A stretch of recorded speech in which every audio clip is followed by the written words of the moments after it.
board so that I can show this for the other kids next week. But we are going to read another story today out of our Greek mythology book. I'm going to read it to you. It's pretty great. Yesterday we learned all about Mother Earth, who was Gaia, and today we're going to learn about Father Heaven, who she married, who his name is Uranus.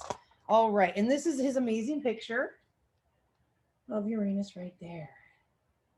Isn't that cool? And see these rings. So remember, someone did say that Uranus had rings, remember, and it went sideways. So as you notice, these rings, it's kind of up and down because they could see that planet from Earth even way back when they wrote these myths. It's true. All right, so let me read for you. Uranus was the god of heaven. He was the brother of the sea god Pontus, and the earth goddess Gaia chose him for her husband.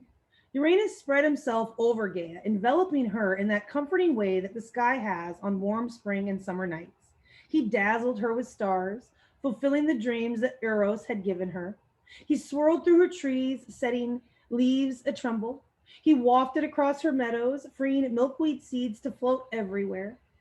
Everywhere. He was tender.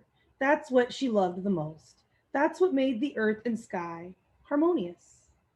They inspired each other, and then Pontus as well. The three were partners. Soon the land ran with all manner of wild beasts. The skies hovered with hummingbirds and swooped with falcons. The seas teemed with gleaming fish under the beneficent smiles of Gaia and Uranus and Pontus. Life in the universe pulsed and whispered and sang.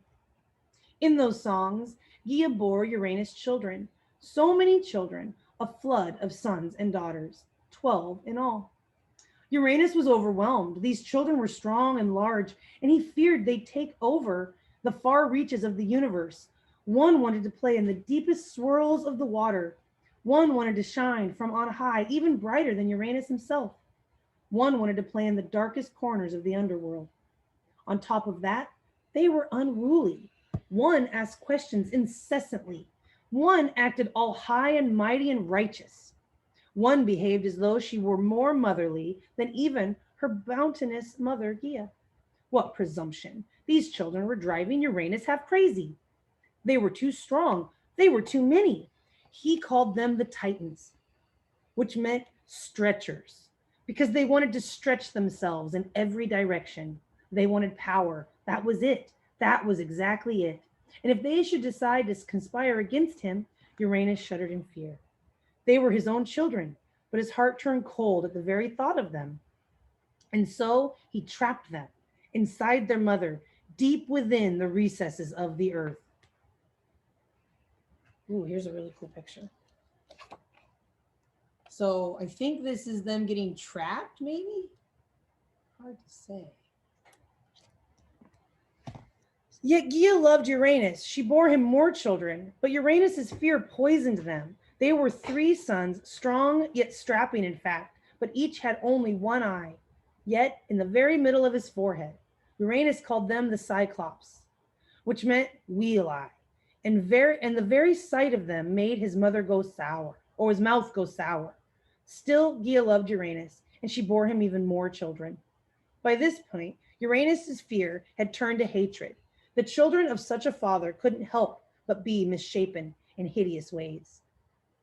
They were 3 more sons of exceptional power, but each had 50 heads and 100 arms shooting from the shoulders. Uranus turned his head away, his stomach roiling. And so Uranus kept them all his prodigy with Gaia, imprisoned within the crevices and caverns of the earth.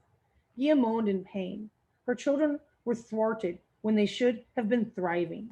What had happened to tenderness? Where had mercy gone? Her husband had been monstrous. And so Gaia swallowed her sobs and picked up a great curved blade, the sharpest sickle. She spoke to the children within her. Your father is evil. Listen to me. Do as I say. Then you can lead free lives. The children, large as they were, strong as they were, many as they were, huddled together, uncertain. How could their mother say such things?